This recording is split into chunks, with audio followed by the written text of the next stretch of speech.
welcome to the very first episode of Tomorrow is Yesterday, the Star Trek podcast, the show where we review every episode of Star Trek in production order. I am your host, Brandon Couch, and with me, as always, is my co-host, David Moss. And before we get into the episode today, David, I've never asked you, how did you get into Star Trek? Well, so my mom was a Trekkie, and she used to watch Next Generation. And one day I was watching it with her, and I said, "Hey, isn't that the guy from Reading Rainbow? Why is he wearing those weird glasses?" And she's like, "Yeah, that's the guy from Reading Rainbow." And so then my mom kind of got me into it. Well, how did you start, Brandon? So, growing up, I was always a fan of Star Wars, and Star Trek was like this thing I'd heard of that has a similar name. Like, my dad would occasionally watch Next Generation. It'd be like something like in the background when I'd like walk through a room. But when I really got into it is when I was in high school, my youth group, every year we did this Dirty Santa party. And one year I got the 2009 Star Trek movie on DVD. And like, that's how I really got into it. And once I watched this, I was like, oh, cool. And then I started watching Enterprise and like I got into it like through that, the 2009 film and Enterprise. So which series is your favorite series? I'll be honest, no one else shares this opinion but Enterprise. Enterprise is my favorite Star Trek series. Oh, really? Why? I don't know, I think it's just because it's the one I started with. It got me into Star Trek. I like how, like, Archer's just, like, trying to figure it out. Doesn't have, like, the prime directive or anything to fall back on. It's just him and his ship. So I'll be honest, my favorite one is actually Lower Deck. Of, like, the new, like, Paramount Plus era Star Trek series, I have to agree Lower Decks is my favorite of the new stuff. My least favorite, and I'm sorry because we are going to start going over this, is the original series. That's okay. That's okay. We'll get into it. We'll get into it very soon. So a fun fact about me, you probably already know this, Brandon, but my son's name is actually named after William Riker, the second in command of the Starship Enterprise. D. I didn't know that. I've never met your child. His name is Riker. I'm kidding. Yeah. So what are we going to talk about today, Brandon? All right. Without any further ado, let's talk about the failed pilot that started it all, The Cage. So I'm going to just say it right now. I understand why it failed. Like, I absolutely hate the original series. Like, I feel like we could just do without the original series, but I know, it's important and all that. But I understand why it failed. It's just a terrible, terrible episode. Well, I wouldn't say it's terrible. Why? We'll get into that. So The Cage first aired on October 4th, 1988, was directed by Robert Butler, and was written by Gene Roddenberry. When was it first aired? 1980? Yeah, so when The Cage first aired in its entirety, technically, like, Next Generation was already on the air. It was like 22 years after the original series started. Yeah, and I could see why. Like, honestly, I'd be okay if they never would have aired it. Because I love Pike. Like, he's one of my favorite captains, especially on Strange New Worlds and Discovery. Even on the Star Trek movies from 2009. Yeah, he was all right. This, complete D-bag. I am going to get into some of that. Like, he's very Kirk in this episode. Like, he's a good captain, but, like, there are, like, some problems with him that they very much fixed in the new stuff. I will say, though, the special effect is way better than the actual original series. Like, I found this to be better than the original. You probably watched the remastered version. That's probably why. Well, I mean, even you can still see, you can see it's dated, but to me, it was better. It's not the same set over and over and over and over. It seemed like they had a higher budget. Then. Well, yeah, that's because back in the day with pilots, like, even if the pilot failed, like, the studio would turn it into a TV movie and be like, you can show it anyway. Huh. I didn't know that. Yeah, they didn't do that with this one because Jeffrey Hunter, who played Pike, refused to come back and film additional scenes for a TV special. Is that why when you see Pike in the original, like, was it season 2, maybe the end of season 1? Yeah, season 2 in the Menagerie. Yeah, where he comes back and he's in the chair and all disfigured. Yeah, that's why they did that, because he wouldn't come back. Yeah, so it's a different actor. Yeah. I'm not going to lie, though. I like the actor who plays Pike in Strange New Worlds. Oh yeah, he's great. Yeah, he's the best. Alright, so without any further ado, let's get into this episode. So we open with the Enterprise flying through space, and we get this cool transition shot of the outside the Enterprise transitioning onto the bridge. It's a cool looking shot. It was probably a real pain to edit back in the 60s. I never realized that the bridge was on top of the saucer section either. Like, that was new information for me. Really? Like, I always thought that it was there. Like, I just thought it was there. Never thought it was anywhere else. It might be because of the 2009 movie, because like in that movie they do a similar shot to that, but it's like at the bottom of the saucer section. Like I always even thought like every single starship in the Star Trek universe, the bridge is up there. Huh. Like it never made sense to me as to where the bridge was on Next Generation when they would separate out into the saucer section and the other section, because it'd always be like, where was that bridge at? You have a good point. I don't know where they put the battle bridge in that. Yeah, I don't know. Like, yeah, I don't know. Mentally, like, for some reason, I always thought, like, the bridge was, like, at the front of the saucer section, even though that would be really dumb. But I just figured it was the 60s. Oh, and I mean, think about 10 forward. 10 forward would be the very front of the starship in Next Generation. So the That has bridge, never occurred to me. the bridge couldn't be there. That is a good thought. All right, so we're on the bridge. We have Spock, played by Leonard Nimoy, who I'm not going to go into his credits because he's known as Spock. He walks down onto the bridge and starts giving orders. Spock's really loud in this episode. Did you notice? I have no clue who the actor is or what he played, but there's a guy on the bridge. I think before this part that you're getting up to, he walks in, he has like a bandage on his neck, and they're trying to hide it, but Yeah, that comes in later. They're actually not trying to hide it. I'll get into why they're not trying to hide it. Like, that's part of the episode. okay, But we'll get into that. Maybe I just missed that. It's all right. It took me two viewings to realize like why so many people in this episode are wearing bandages. But yeah, he's not the only one. He's the only one I noticed. Okay, so Spock comes down, starts giving orders. I think it's really cool that like they couldn't have known this back then, but like Spock and Leonard Nimoy, like the most lasting character in Star Trek history, gets the first line in the first episode made of Star Trek. Like, I think that's really cool. Huh. I didn't even think about that. So who do you think's going to replace him as the longest lasting Star Trek character Character.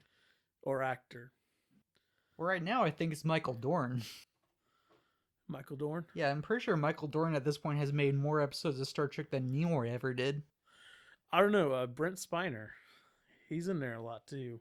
Yeah, but I'm pretty sure like at one point they like actually like gave Michael Dorn a trophy saying he's been in the most episodes because he did Deep Space Nine for a long time. So like he like got past like all the Next Generation actors. Yeah, and he played a Klingon in one of the original movies too. Yeah, in Discovered Country he played like his ancestor, Yeah. also named Worf. Wonder if it was his dad. No, his dad was Moog, so like it would have been like his grandpa.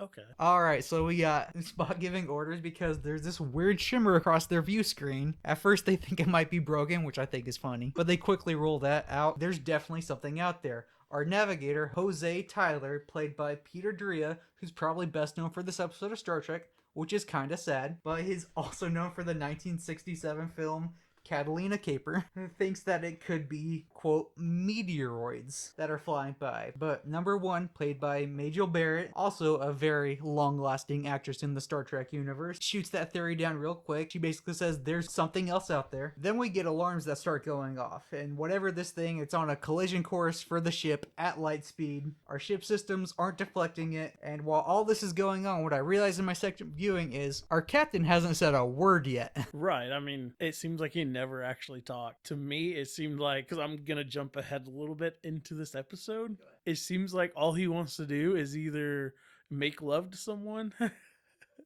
or beat the crap out of someone. He never actually makes any decisions.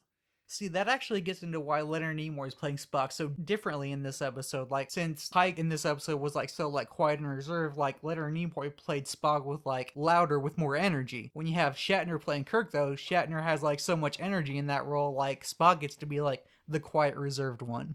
So number one, who's also our helmsman, looks at the captain and asks, "Evasive maneuver, sir?" And Christopher Pike, played by Jeffrey Hunter, who's mostly best known for westerns like the 1956 film The Searchers, but is also well known for playing Jesus in the 1961 film King of Kings, responds with, "Steady as we go." They run into the thing. My note for this one is kind of silly. We find out why Pike is the smartest person on the bridge. Maybe not the most intelligent, but the smartest. Is he really, though? Like, I don't even think he's the second smartest on that bridge. Like, 10th, maybe.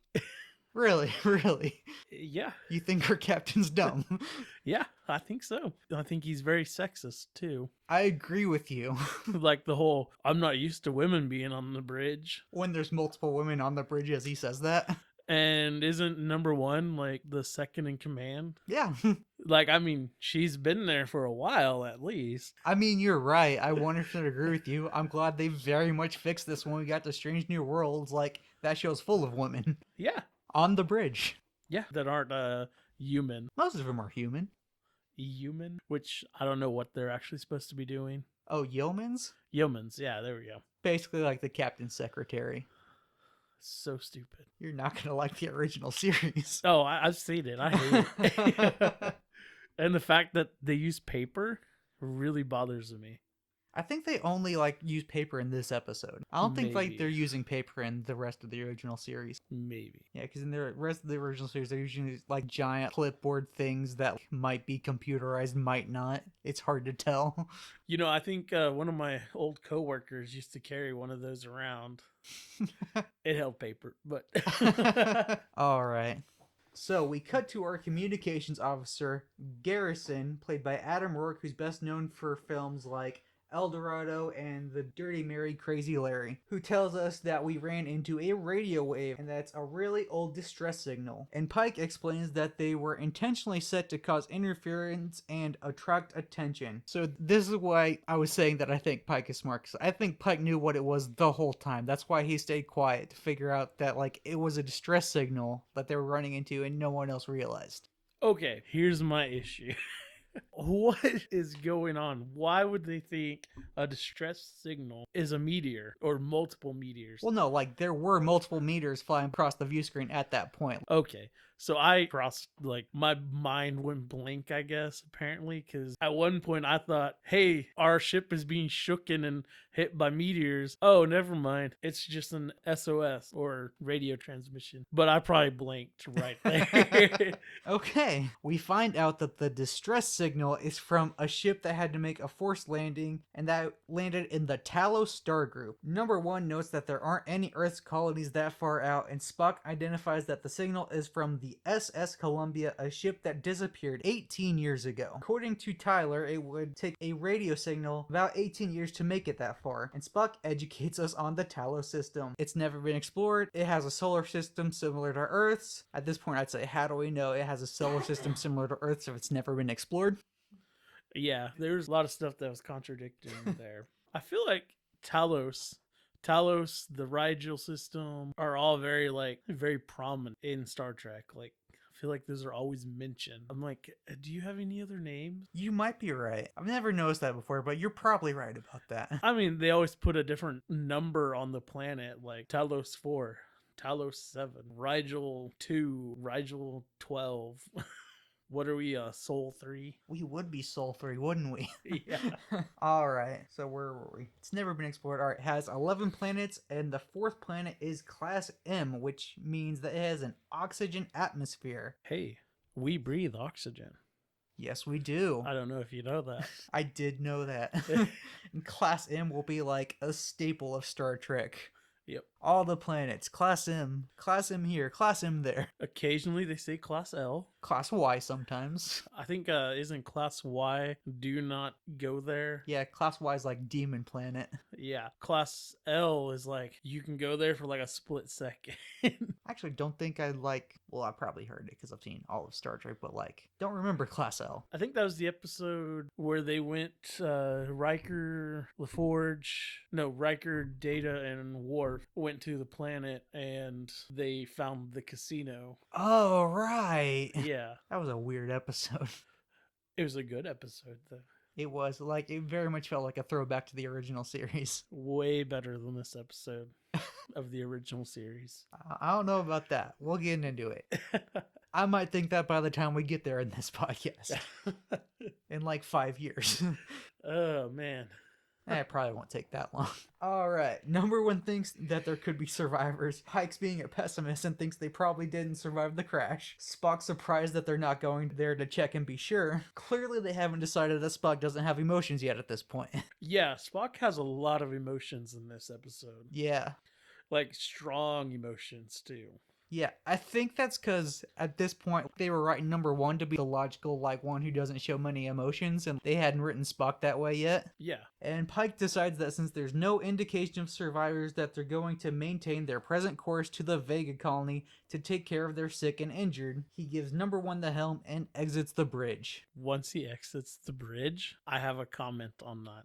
Okay. When he's in his room. Alright, since we've gotten past our first scene in Star Trek, let's take a moment and get to know some of our crew a little bit better. Alright, so if you read the original documents for the pitch, they give a description of every character. Okay. So first, Captain Robert April. So Pike was originally supposed to be named Robert April. They'd reuse that name later. We'll get to that eventually. I think I like April better. It does sound like a good captain name. Yeah. I think they should have gave that to Janeway. Oh yeah? Captain April. Captain Catherine April. No first name, just Captain April. Captain April. Alright, so Robert April, our 34-year-old skipper of the SS Yorktown. Also, the Enterprise was also supposed to be the Yorktown originally. Which they do use the Yorktown eventually. Yeah, in Right. Star Trek Beyond, it's like I thought a really big space station, I guess. I thought Deep Space Nine they mentioned the Yorktown. Probably. It's probably also been mentioned as a ship. But yeah, it was like the big space station in Star Trek Beyond was also called Yorktown. He was described as a space-age Captain Horatio Hornblower. He was headstrong and believed in taking risks himself. However, unlike other great explorers, he had a great compassion for all alien and human alike. So clearly they took a lot of this and put it into Kirk after this pilot failed. Yeah. Which brings us to number one. Never referred to as anything but number one, this officer is female, almost mysteriously female in fact. Slim and dark in a Nile Valley way. Age uncertain. One of those women who will always look the same between years 20 and 50. An extraordinarily efficient officer. Number one enjoys playing it expressionless and cool. Is probably Robert April's superior in detailed knowledge of the equipment, department, and personnel aboard the vessel. When Captain April leaves the craft, number one moves up to acting captain. It seems like number one should actually be the captain and Pike should not be. I get that, but also it was the 60s. That was never going to happen. It kind of seemed sexist, which is the 60s. I mean, yeah, like they did remove her from the show after this episode. But they did bring her back in They Strange did New bring her World. back. It took the A late discovery. teens, early 2020s, but they did bring her back. Not that actress, though. I mean, they did bring that actress back. Like a lot. Like a lot. Huh. I didn't know that. Yeah, she's Nurse Chapel. Really? She's also Troy's mom. Nah. Yeah, she's also most of the computers in Star Trek. She is not. No. Yeah. I did not know that. Yeah. Wow. Wow, you just blew my mind there. Didn't think I'd do that. You're generally the more knowledgeable about Star Trek. I mean, I am, but you're more knowledgeable about behind the scenes stuff.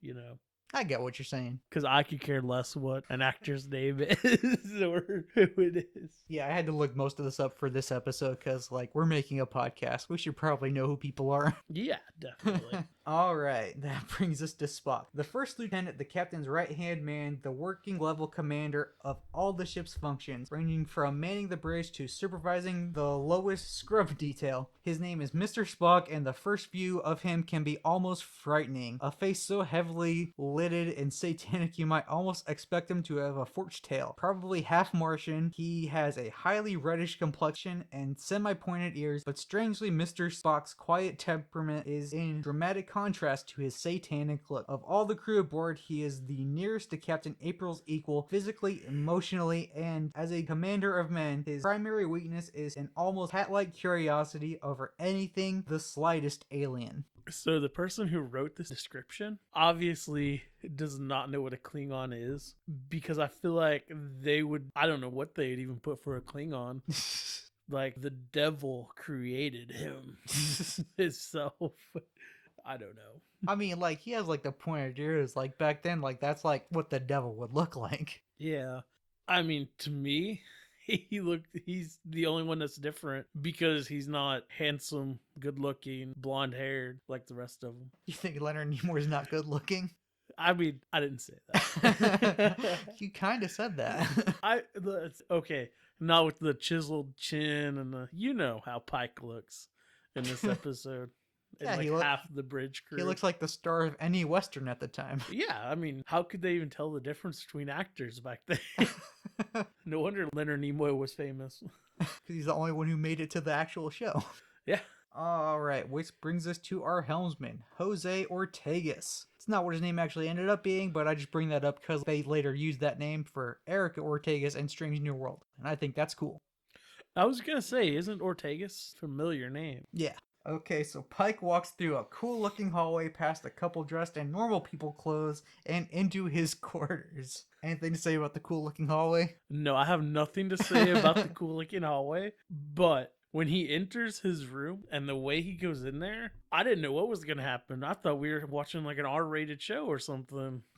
Why do you say that? The way he was, I don't know, just the way his mannerism was. And then he calls the doctor, and I'm like, what are you gonna do? Like, is this doctor gonna be some female that you're not used to being on the bridge? All right, so let's get into that. So he calls the doctor. We see this table with a communicator on it. It's not the communicator we all have come to know and love. It's close. I kind of like this design. It looks cool. Right. It's like transparent, so he turns it on, opens it, and calls the doctor to his quarters. He's picking up like with his hands like barely off the table. Looks like he's trying not to break the prop. So my question is, even in the 60s, they had ways of communicating to other members of like a ship or a train or something else. Like they can communicate from one area to another. Did they not think that the ship would have that inside of it? Well, it's sci-fi. Like cell phones didn't exist yet. They're trying to think of what would they have way in the future like. We have cell phones now, so they kind of predicted the future. Well, what I'm getting at is like next gen, and even later on in the actual original series, you just hit a button or even just talk to the computer and say, hey, I want to talk to this person. And you just start talking to them. You don't have a communicator device right there. Yeah, well, I think they were trying to introduce us to the prop because they're going to need to communicate when they're like on planets and stuff, so there's not going to be a button on the ship for that. I gotcha. All right. He walks over to his bed, and in walks the doctor, Phil Boyce, played by John Hoyt, who was best known for films like When Worlds Collide, Spartacus, and Attack of the Puppet People. I just wanted to say Attack of the Puppet People. Attack of the Puppet People. We need to do a podcast on that, apparently. That All just right. sounds strange. I think that was a Doctor Who episode, wasn't it? I don't know. I've never watched Doctor In Who. 2005, the very first episode, when all the mannequins start attacking. Never seen an episode of that show. Okay. I'll watch it if we do a podcast on it. Awesome. So, Dr. Boyce walks in. He immediately sets his bag down and starts digging in it. And Pike starts to get defensive. He's like, I didn't say there's anything wrong with me. Boyce just starts asking him about the distress signal. Pike's still on defense without knowing more. The condition of our crew takes precedence. And he wants to log the ship's doctor's opinion. Why was the doctor just trying to make him drink? Because he's Bones. Like, was he... Is he trying to make him an alcoholic? I'm not trying to make him an alcoholic. Here, drink. Scotch will do that for you. I actually like that part. I really like that part. Boyce might be my favorite character from this episode. Really? Yeah, I was actually really disappointed when they didn't bring him back for Strange New Worlds. Don't get me wrong, Dr. Mbenga's great. Strange New World made me cry one time, and it was a Dr. Mbenga episode, but like, I really liked this scene with Pike and Boyce. I mean, season 2, they might bring him. But I don't want to lose Dr. Mbenga. Did you not see the finale of season 1? Of course I saw the finale of season 1. Didn't he stay on that planet? No? Pretty sure he did. I don't know. We're getting off topic here. I'm pretty sure he's in the trailer for the new season. It's a All right. teaser. Alright, so, as we said, Pike doesn't want to check out the planet, and Dr. Boyce responds with, oh, I concur with yours, definitely, his opinion. Does Boyce actually concur with Pike's opinion? I don't know. Like, I have no read on him whatsoever. Like, I'll be honest, I can't tell if he's actually intelligent, if he's a good guy, if he's a bad guy, he's just a guy offering alcohol to people and stating the obvious. Really? You have no read on him? Really? He's basically just McCoy. But McCoy actually had, I don't know, McCoy was better. McCoy had the emotion of it. I mean, this guy has the emotions of it. But not McCoy style. I mean, McCoy was going to stay on a planet for a woman. I mean... He was going to stay on a planet for a woman. He actually Jim. agrees. He's dead. I think Boyce is just trying to lure Pike into a false sense of security. Because I think Pike's actually surprised by that response. I think Pike's expecting an argument, like a classic Kirk McCoy style argument. I think that's what he's expecting here, which we're eventually gonna get in the scene, but like, not yet. I think that's what I missed too, is McCoy can argue with Kirk. Like, he is the best at arguing with him. Isn't there an episode where they start actually like physically fighting? I don't know. Or is that with Spock? There is an episode where Spock and Kirk fight. Yeah, that might be what I'm thinking. All right, so Pike keeps going. We're going to go to the Vega colony. We're going to get our injured crew medical attention. And at this point, he realizes Boyce is putting ice in whatever he's working on. Don't worry about it. This is just a sample. And that's when Boyce pulls out a martini. So Pike asks why he thinks he needs one, and Boyce has this great line that stuck with me since the first time I ever saw this episode. Sometimes a man will tell his bartender things he'll never tell his doctor. The rest of my notes on this episode are what I said earlier about being disappointed that he wasn't in Strange New Worlds. Did you write 10 pages of why you were disappointed he wasn't in Strange New Worlds? Not just one paragraph. One paragraph? Like, I get why they didn't do it, because he's basically just McCoy, and diversity is important, especially in Star Trek, so, like, Mbenga is a lot better for the diversity of the show. Right. And also, putting Boyce in the new show would just be like, oh, we're doing McCoy again. So, like, I get why they didn't bring him back. I just was kind of bummed at the time. I mean, you already know my opinion as to why they needed to bring more diversity to Strange New Worlds, because they were going off just this crew. Oh, yeah, if they were going off just this crew, just be a bunch of white people. Yeah, yeah. And Spock, who is white, but I was about to say. not in the show.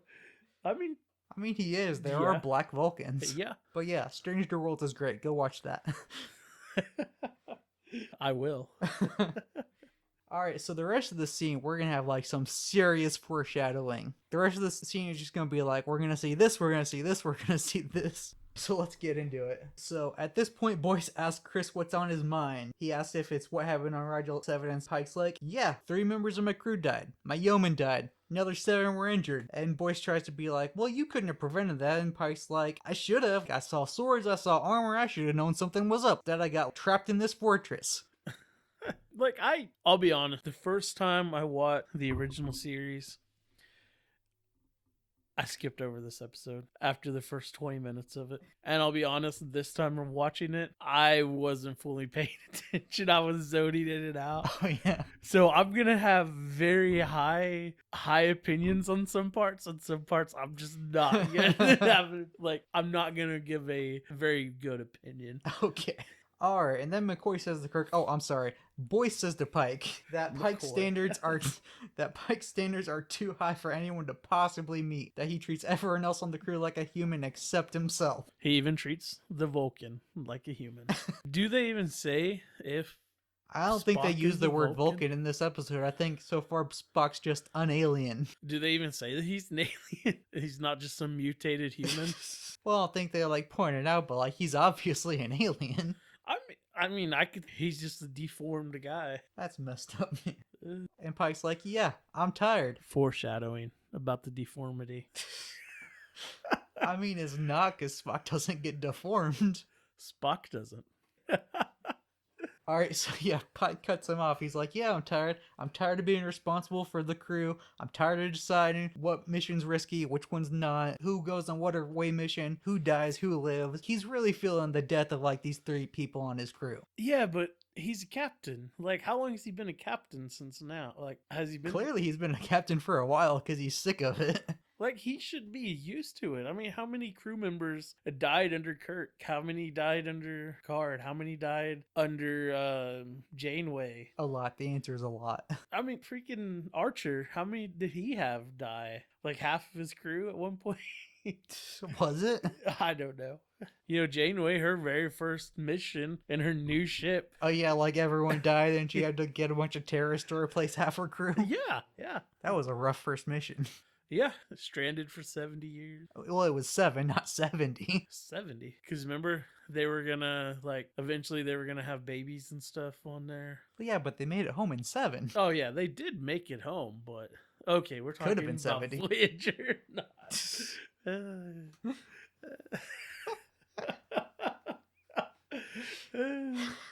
Alright, so Boyce asks Pike if he's finally gonna take a rest, leave, and Pike says, I might resign. This is when I said, do it. Do it. You won't. Oh, yeah? Yeah. That's what you said? Yeah.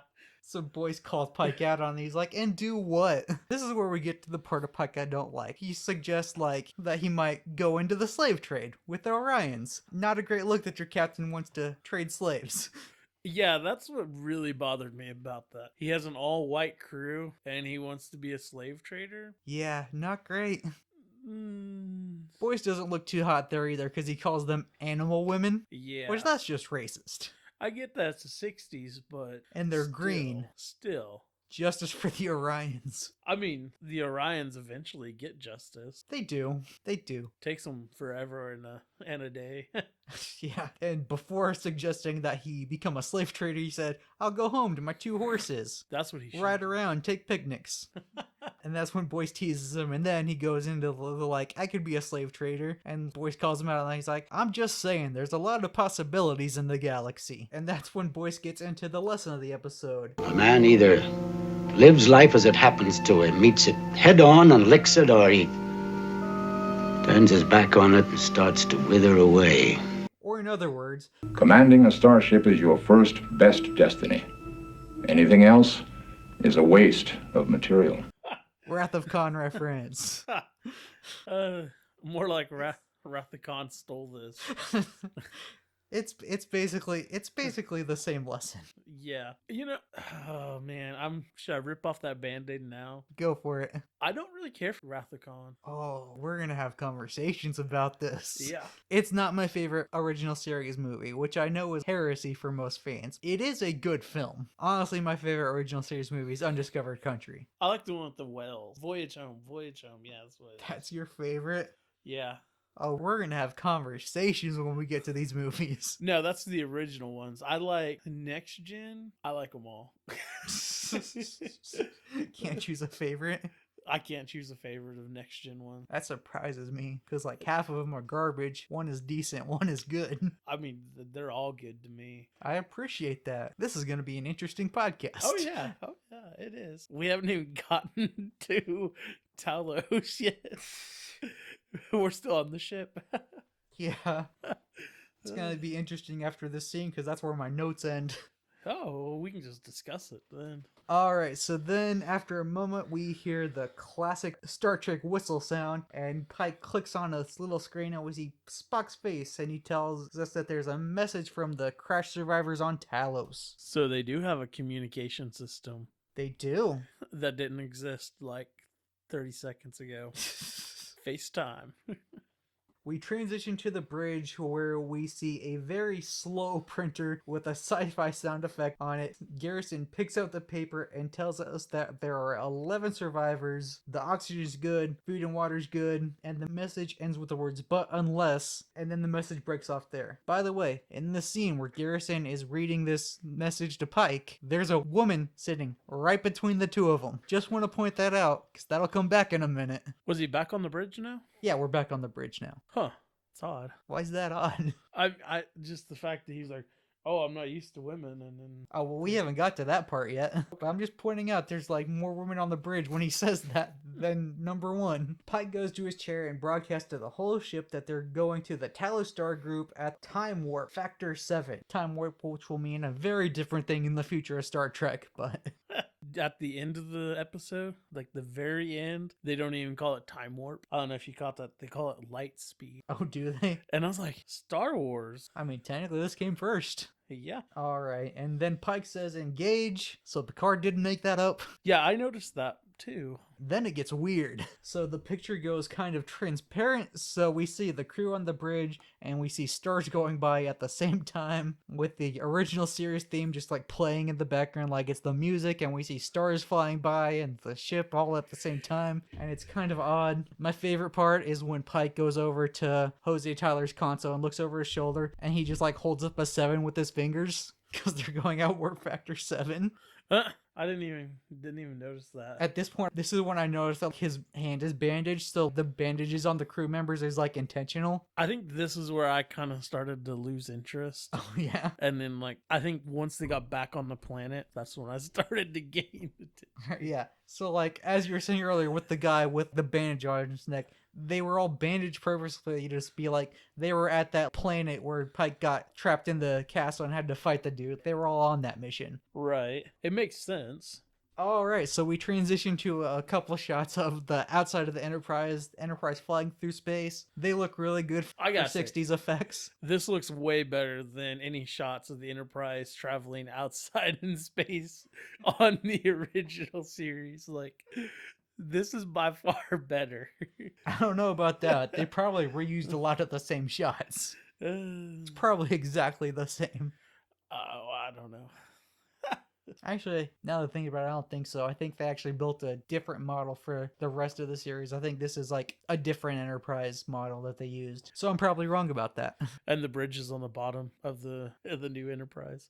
That's just in the 2009 movie. That's not like in the original series. Is it really on the bottom in the 2009? Yeah. Yeah, when I saw the movie, I was like, that's a weird place for that, but I guess Are they smoking something? it's an alternate timeline. Everything's different. Now I'm gonna watch that. Okay. All right, so we're back on the bridge. Pike turns around and runs into his new yeoman, J.M. Colt, played by Laurel Goodwin, who's best known probably for this role, but that's sad. So outside from that, she's known for a role in the 1962 film Girls, Girls, Girls. Is that an Elvis Presley That's movie? an Elvis movie.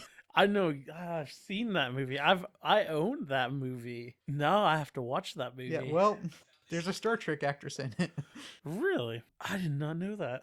I didn't either till I looked it up earlier today. Girls, girls, girls. Pike immediately starts to yell at her because he's kind of a jerk. But before he can get to any real point, she points out, it's 0500. You wanted the reports at 0500. And then he's just like, oh, okay, thanks. And then she leaves the bridge. And that's when he says the really sexist thing about not getting used to a woman on the bridge, where number one gives him this look because, yeah, that was really sexist.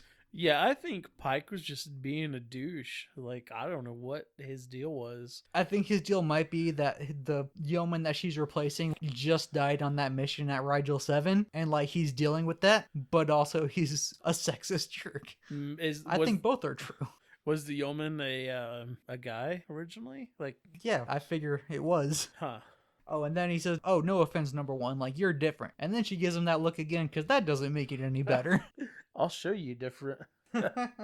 Like, looking at number one, I feel like she could take him. She could take him. Yeah. Which, in Strange New Worlds, isn't she genetically altered or something? Yeah, in Stranger Worlds, they make her like an alien who's augmented. Yeah, like Khan. Yeah, which is a big no-no in Star Trek. Yeah. Sometimes I'd say they go too far with that, but we'll get to that in like 10 years. Deep Space Nine. I was gonna say Prodigy. Oh, I mean, it starts to be prevalent besides the Wrath of Khan. It's prevalent in Deep Space Nine. Well, yeah, like my argument for it going too far in Prodigy actually goes back to Deep Space Nine. You're telling me this kid can't enlist? You got Bashir over here being a Starfleet doctor. And I mean, like when they're like, "Oh, you can't enlist," I was like, "What?" And then it all ended. Like happily. at that point, I feel like this shouldn't be a rule anymore. It makes sense in like Strange New Worlds being pre-original series, but when you're going post Next Generation era, it shouldn't be a big deal anymore. I mean, honestly, at this point, humans need augmentations. Yeah, my contacts are so blurry. That's why I keep stumbling through my notes. I mean, in Lower Decks, you have the option to add cyborg implants and stuff. That is true. Even on Star Trek Online, you have the option to Oh, add. do you? Yeah, Interesting. yeah. It's on the bottom part of the space station. You can buy parts. Oh. Yeah. It's been years since I played Star Trek Online. You know, I'll be honest. This episode kind of gave me alternate timeline vibes. Oh. Yeah, like, you know, the alternate timeline of Star Trek. I mean, most of them have went to it in some form or another in the series. You know, Next Gen didn't, but original Deep Space Nine, not Voyager, Lower Decks. Oh, you're talking Discovery. Mirror Universe? Yeah, Mirror Universe. Sorry. Huh. Interesting. Like, I get more vibes from this. like as a mirror universe, then honestly, the mirror universe in the original series when Kirk went back to it. So who knows? Maybe this episode's actually in the mirror universe. I mean, it's definitely not because they're not wearing Mirror Universe uniforms. Plot twist. It's a plot twist. I've stumped you. You have kind of stumped me. But also, we've made it to the end of my notes, so we just need to, like, kind of ad-lib the rest of this episode. Well, that's fine. We can do that. All right. All right. So do you want me to make the hand motions an act, or... Oh. I'm joking. Let's pick it up down at the planet. Let's finally get to the planet. I'll let you go ahead and say what you want, and I'll just intervene when I feel the need to say something. All right, so we go down to the planet and we see an encampment full of like old guys Okay. who say that they are scientist survivors. Just to me, as soon as you get there, they're like, "Yeah, we're survivors." Like, it already seems shady. It's like, are you really survivors? Yeah, and then we cut to they see a beautiful woman and they all stop to stare at her. Going back a little bit, I'm not going to talk about the beautiful woman real quick, but going back, why were they putting on coats? What was up with that? They're away mission coats. What's Like- wrong with that? Like, what? And like they put all their stuff, tucked it in, and you'll notice that. Like, at first you don't notice it, but then later on in the episode, there's a point when it's made known that all their stuff's inside the coat. Like, Well, no, at first you see Spock putting on, you see a harness with his communicator and his phaser in it, or laser. In this, they're called lasers. Speaking of which, I like the design of the lasers in this one. Like, they look cool. I love the designs of the lasers in this one. I might like the lasers in this better than I do the phasers in the original series. And let's be honest, their uniforms are better than the original series. I don't know about that. I like the original series prime colors. I firmly believe that Starfleet uniform should always be the 3 prime colors. Well, I get the prime colors, but like the uniforms just seem better quality. Oh, quality, yeah. Like the quality, the first 2 seasons of the original series were terrible. They had to replace them all in season 3 with a different material because they were just all fading out and like wearing down. It's not even like in the original series and even next gen, it was just random people were wearing random uniforms. Like there was no actual like uniformness of the uniform. Oh, you mean like in Deep Space Nine when Extra would be wearing like old Next Generation uniforms? Yeah, that drove me insane. Yeah, like as an Eagle Scout, for listeners, David and I are both Eagle Scouts. We wore uniforms for much of our lives, and Adding like the that bugs nerdiness me. on top of the Yeah, the inconsistency with uniforms bugs me. So yeah, there's like a good portion of Deep Space Nine where I'm just very annoyed. And Generations, like that was a movie. Buy more uniforms. I mean, you can buy them anywhere. Like, I know of at least 10 different shops online that you can buy them from. Couch owns about 20 of them. I own 2 original uniform shirts that don't fit because I put on some weight. Okay, so... Beautiful woman. Okay, actually, I missed something before that. Before they find the camp full of people, they see these blue flowers that sing, and Spock and Pike touch them, and Spock has this big old smile on his face. Like I said, Spock clearly has emotions at this point. First and last time you'll see it. I don't know, I think Strange New Worlds actually kind of plays into that a little bit. Like, you see Strange New World Spock is more emotional than Nimoy Spock. Yeah. I think they're like making a story to like by the time we get to the original series, he'll grow into Nimoy Spock. I think that's kind of what they're going with there. Yeah, I mean, it does make sense because, I mean, he is half Vulcan, half human. Yeah. For those who don't know that. If you don't know that, why are you listening to this podcast? That's my question. So, I mean, he's probably does have to grow into his ability to keep his emotion from escaping. Yeah, because at first that bugged me about Stranger was like, he's too emotional. His hair doesn't look right. And then, like, when I watched this episode, I was like, oh, that kind of makes sense. Yeah. His hair does kind of look like that in the cage. Okay. So back to the episode. Beautiful woman. Beautiful woman. All the crew members are distracted by this beautiful woman, and so is Pike. So they say, oh, she was born just before we crashed. I'm not gonna lie, I think number 1 was better looking than this beautiful woman. So I don't know why they went all crazy over her. That's just my opinion. I'm not going to get into who I think is more attractive. It's okay. Your wife's not listening. So we find out later from Boyce that all of the people are like in perfect healthy condition to perfect healthy condition. Plot twist. Our female character, Vina, played by Susan Oliver, walks up and calls Pike a fine specimen. The scientists try to be like, oh, she's just been hanging out with a bunch of old scientists her whole life. She doesn't know any better. And then she's all like, I think it's time he knows our secret. Come with me and I will show you our secret. He's got those John Wayne looks. I'm actually pretty sure he did a movie with John Wayne. Yeah, then she like leads him away. She disappears. All the people disappear. Some big-headed aliens come out and strike him with a wand. Every time I saw that scene, all I could think was Avada Kedavra. So let's see what happens next. Then the crewmen all start freaking out because they stole their captain. Run over, like try to get in the door. They like start blasting it with their lasers. Which, like I said, Yeah. I like the lasers in this. They look cool, Yeah, and I like how you like twist them to do different things. Yeah, I'll speak more about that in Oh a yeah. minute Okay. when we get to that part. And then Spock calls the ship number 1. They have the captain. It was a trap. It was all a trap. There were no survivors. So to me, this whole thing was a little confusing because in all of Star Trek, there's always like who's in command behind the captain, first officer, like the whole line down there. Yeah. This one, it really at one point you're like, is Spock in command or is number 1 in command? Like Well, it's Pike number 1 Spock. because it really seemed like they were both just kind of like when Pike was captured, they were both just kind of like, you guys listen to me and you guys listen to me. Well, like Pike even said when they were assembling a landing party that number 1 needed to stay on the ship because she was the most experienced officer. Right. Number 1's in command. Right. But then whenever they come back, when Spock comes back, they kind of like co-command it. I don't know if you've noticed that. Well, number 1's still in command. Spock's in the briefing room scene, like explaining what's going on because, he is the science officer. He doesn't know the science things. Well, yeah. I don't know. To me, it just seemed like they were just co-commanding everything. I mean, they're both senior officers. They're clearly like the 2 most senior officers under Pike. It'd be like if you had a scene where Riker and Data were both doing stuff together because Picard got kidnapped or something. I mean, but we have seen that. Exactly. So what's your And- problem? but there was a definite command structure there. I mean, there's a definite command Like- structure here. Like you knew that Riker was in charge. Like there was no questioning it. Like even if you hadn't seen that episode, like if you hadn't seen anything in that series up to that point, within like right after Picard got kidnapped, you would have known that he was the one in charge.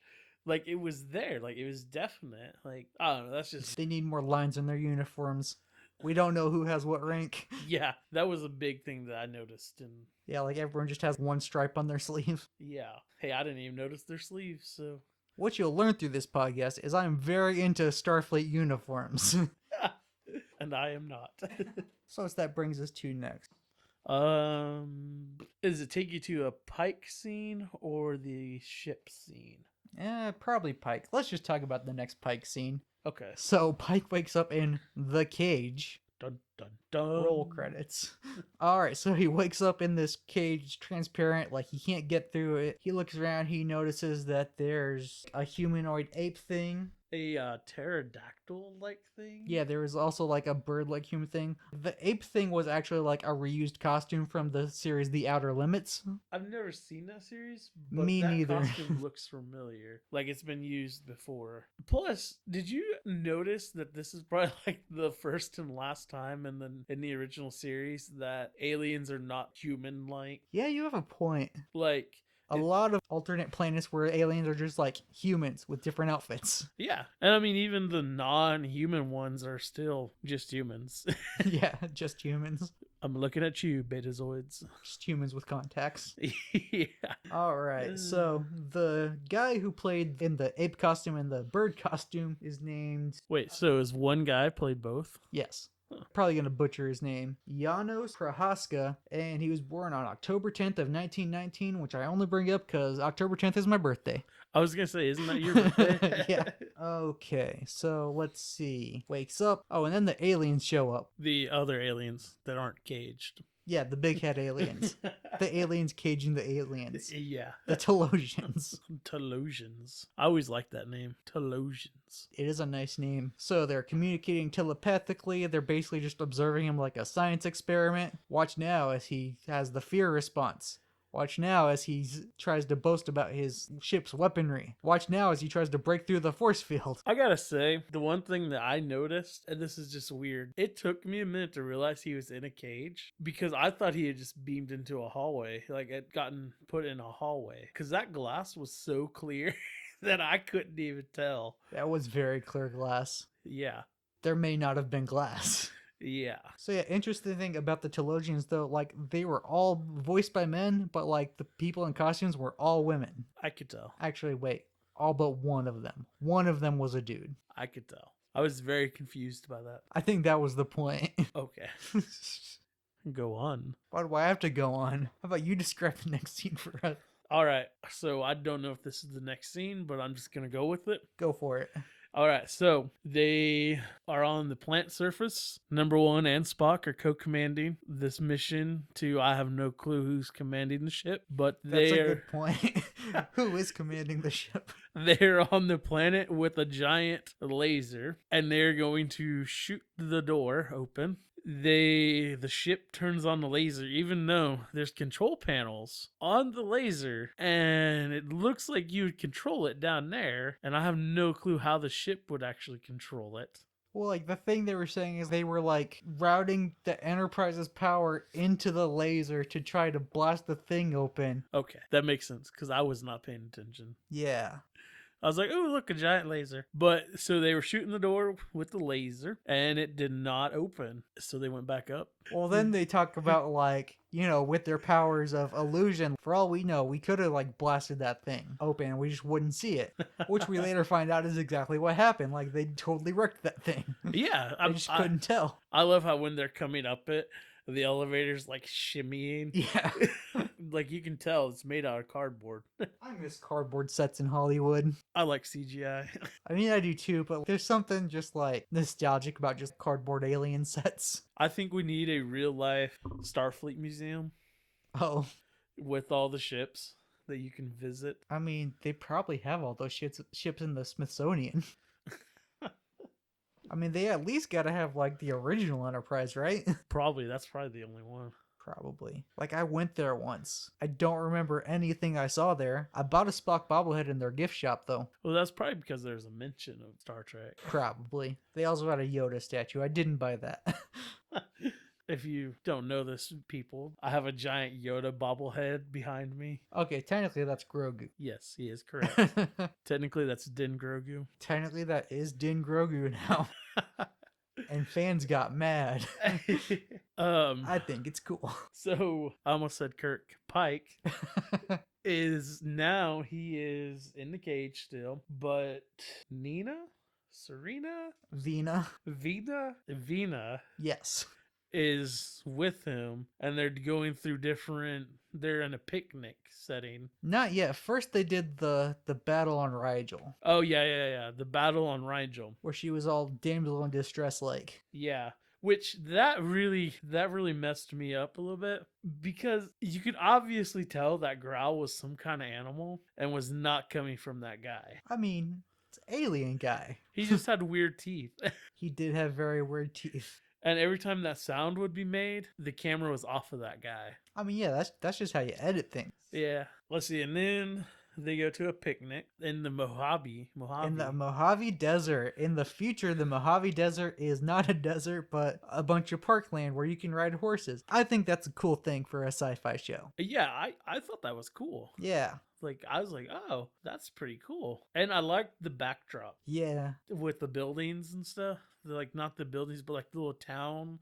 Like, this seemed very futuristic. Yeah. Original series used like a lot of like paintings for the background that looked like really cool. Yeah, they should have kept doing that. Okay, Mr. I like CGI. I do, but I'm not gonna lie. The 90s, early 2000s, when they were using the same townscape for every single planet, like Oh, this is Cardassia. Well, that looks exactly like Kronos. Oh, this is Kronos. Well, that looks exactly like Bajor. Oh, this is Bajor. That looks exactly like Vulcan. Yeah. I mean, the only difference is Vulcan has sand and is orange color. I don't like sand. Yeah. It's coarse, rough, irritating, gets everywhere. But this is not a Star Wars podcast. You are Darth Vader. Anyway, Okay. what is next? Okay, one important plot point we keep skipping back Yeah, past is Probably. is the fact that the aliens have, like, when Pike's not into this whole fantasy thing, like, he keeps fighting back, and in response the aliens keep punishing Vina by making her feel like an intense pain. Throughout the picnic scene she keeps bringing it up, you know, when you talk like this my headaches come back. And this is the point where she starts talking about, like, having a family, and Pike's like, you know, those headaches would be hereditary, would you wish that on a child? Huh, I caught it, but I didn't even remember it. So yeah, the aliens want them to make a bunch of humans as slaves. Yeah.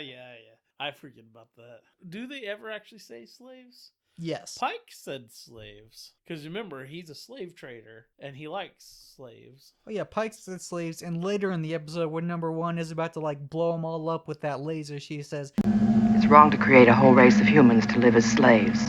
so, like, they do establish that they want these humans to, like, build back up society up top because the aliens have been doing their brain thing for so long they've lost the ability or knowledge to, like, build things or, like, physically do things, like build back up a society on the planet. Because it's established that the planet up top is like that from centuries of war a long time ago. Right. You know, I find it fascinating that they have so many, they don't like the Theologians, and they're really upset about it, and like they hate them so much. But then not once, but twice they go back. Like 2 different people from this episode go back to them. Well, yeah, I don't think they hate the Telosians. At the end, Pike's like, how about trade? Like, could we help you out? And the aliens are like, humans would learn our power and they'd, like, destroy themselves. So, nah, we're doomed. Well, what's next? Let's talk about the Orion slave trading. I'm starting to wonder about you, Couch. You're kind of liking that. Oh yeah, it's that scene.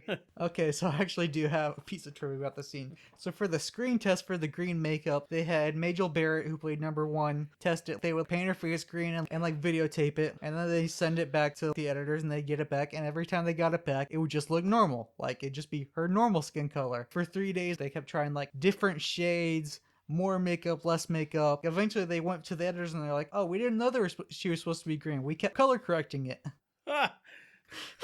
So for 3 straight days they couldn't figure out whether or not the green would show up on camera. So it's surprising that this is the first actual alien species that is constant in Star Trek that shows up in Star Trek. I mean, yeah, Vulcans and Orions.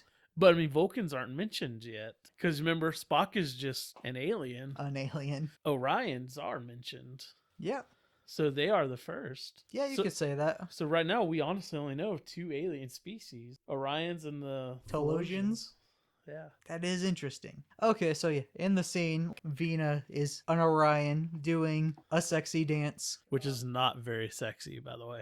Yeah. And Pike is talking to another trader and a Starfleet officer about it, and one of them was like, this is the kind of fantasy a board ship captain would have. Really just on the nose. Like, that's straight up a line of dialogue. Wait, say that again? So one of the people he's talking to is like, Listening green. Almost like secret dreams a board ship captain might have.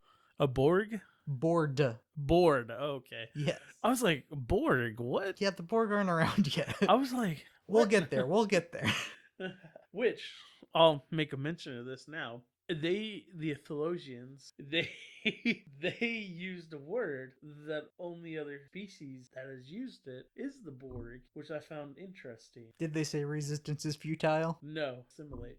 Oh, interesting. They said that we'll assimilate you into it. And I got really big Borg vibes there. Borg vibes. Which, they kind of look like the Borg without all the implants. So, who knows? Did they create the Borg? Where'd the Borg Queen come from? You know, there was a point where they were going to do an episode of Enterprise about, like, a crew of the Enterprise becoming the Borg Queen. Huh. They didn't do that because they got canceled, but, like, that was going to be a thing. I think I think it's in a book that how the Borg Queen became about. I've never read any of the Star Trek books, I'll be honest. I've read like 3 of the Enterprise books, but that's it. Like my mom had hundreds of them from way back in the day. Cool. Okay, let's see. All right, so Pike runs away, and then all of a sudden he turns around and Vena's there, and then he's back in his cage. Honestly, to me at this point, it all just kind of, the end is coming now. Like, he's figured out that if he uses like just rough emotions, just fast emotions, they can't sense it or read it. Yeah. And just I feel like you can sense, like, what the episode's about to end. The big rescue's fixing to happen. Okay, let's get to the rescue. All right, so the away party is going to beam down from the ship, and only number 1 and Yeoman Colt beam down. And then Leonard Nimoy's reaction, he just like throws his around and yells, "The women!" Yeah, that was odd. That was odd. Why was the Yeoman going down? Because she volunteered. Was she taking notes? Nah, she volunteered. I mean, why did the Yeoman die on that mission to Rigel? It doesn't make sense. Yeah, it doesn't. Why does Janice Rand go on any missions? Yeah, so they stole all the women. So they stole the women and said, "Okay, here, now you have a choice." I didn't know Pick we were one. Next Generation here. We're the Ferengi.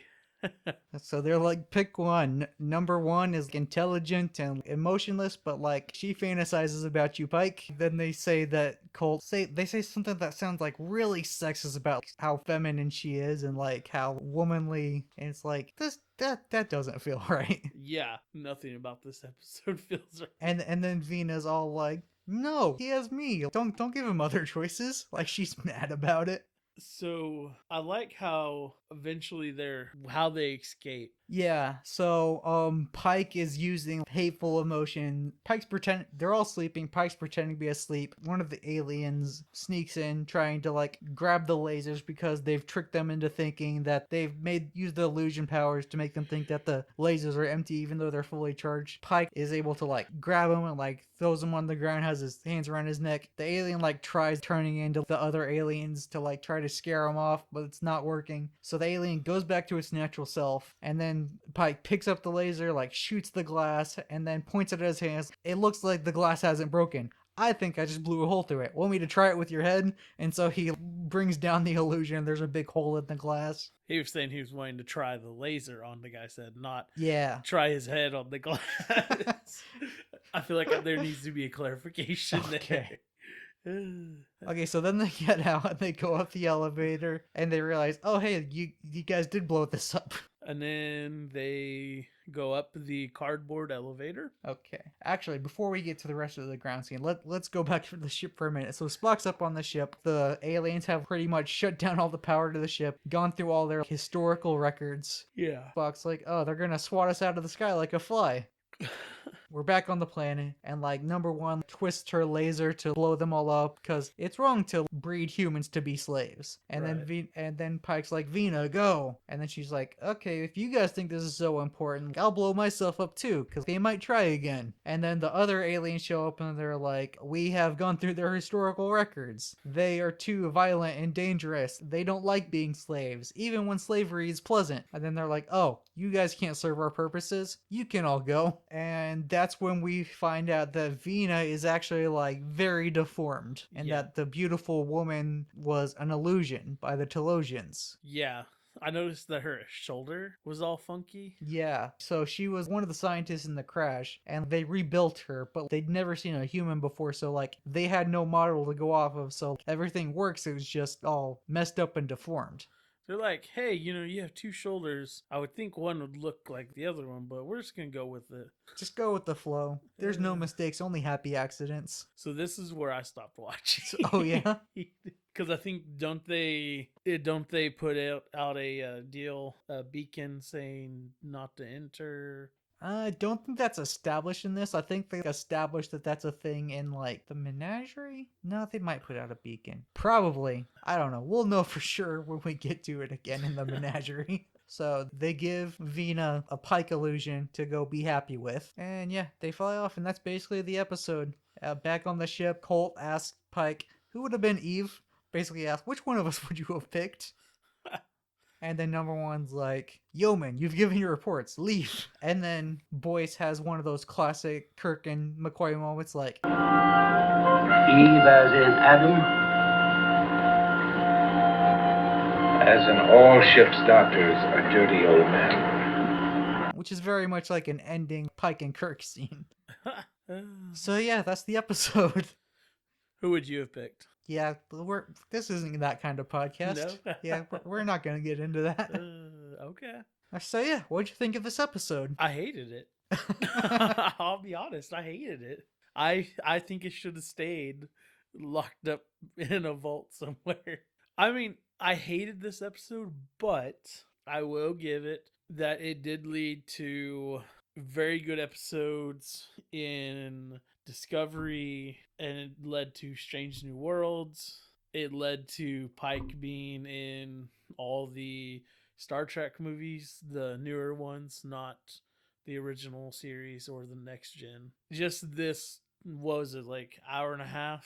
It was something like that. It was like an hour. Yeah, like just this episode led to all that. Like, I honestly, before watching this, I thought Pike was like a stable character in Star Trek. Like, before, because I never watched the original series until I watched everything else up to, like, you know, the new episodes and new series. So original was like way off, and I thought Pike was already in there. Like, I even watched Discovery when he came in before I watched the original series. It is crazy that like Star Trek is like a thing we can watch today, because this pilot did fail. They did like order a second pilot. They gave him a second chance, which is like a thing that almost never happened back then. The fact that they did that is crazy. It's weird. I do have like a couple quotes about it. Okay.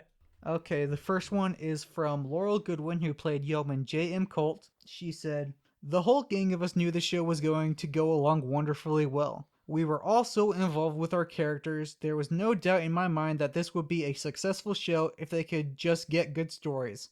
I mean, technically she wasn't wrong. It was Right. successful with a whole different cast and characters, but she wasn't wrong. And from Gene Roddenberry, he said, "I sort of understood NBC's verdict," he said. "I wrote and produced what I thought was a highly imaginative idea, and I realized I had gone too far. I should actually have ended it with a fistfight between the hero and the villain if I wanted it on television." Which is interesting because that's how he ended the next pilot that he shoots with Shatner. Because that's the way shows were being made at the time. The great mass audience would say, well, if you don't have a fist fight when it ended, how do we know that's the finish? And things like that. So, when did Star Trek get canceled again? I think that was 69. Was that after the first or second season, or? So they made 2 seasons and they were going to cancel it after the second season, but like a bunch of fans wrote in letters to keep it on the air, and eventually they were like, okay, we'll keep it. And then they made a 3rd season, and then they canceled it after that 3rd season. How many pilots did they make? 2. 2. Yeah, they made The Cage and Where No Man Has Gone Before. Who eventually signed it on? Like, It was Desilu Studios, the studio company owned by Lucille Ball and and Desi Desi Arnaz. right? And NBC was like behind Desilu. Like, it was like those 2 studios working together. Something like that. I don't know what the deal was with NBC and Desilu at the time. I was just wondering, like, so when did NBC sell the rights to it to Paramount or CBS? I think Desilu eventually became Paramount. I think like Desilu either like got sold to Paramount or like became part of Paramount. So like, yeah, because I Love Lucy's on Paramount Plus. yeah. I was just curious because they always say that Lucille Ball was actually the one that fought for it to become. I mean, you are the behind the scenes guy. I'm just the random nothingness guy. Nah, you're a big Star Trek fan. Okay, well, I think that's good for this episode of Tomorrow Is Yesterday. Join us next week when we look at Where No Man Has Gone Before, the one where Kirk fights a god, basically. Is that the one where Q is introduced, where it's not necessarily Q? But... No. Or is that No, that's not for a while. for a while? Okay. You can find me at all the social medias at Couch Talks Movies, except for Twitter, where movie is singular. You can find us on Facebook, Instagram, Twitter, and YouTube at Tomorrow Trek Pod, and you can find us at patreon.com/tomorrowisyesterday. So my TikTok is at David E.L. Moss. All right, and until next time, live long and don't be a sexist. Exactly.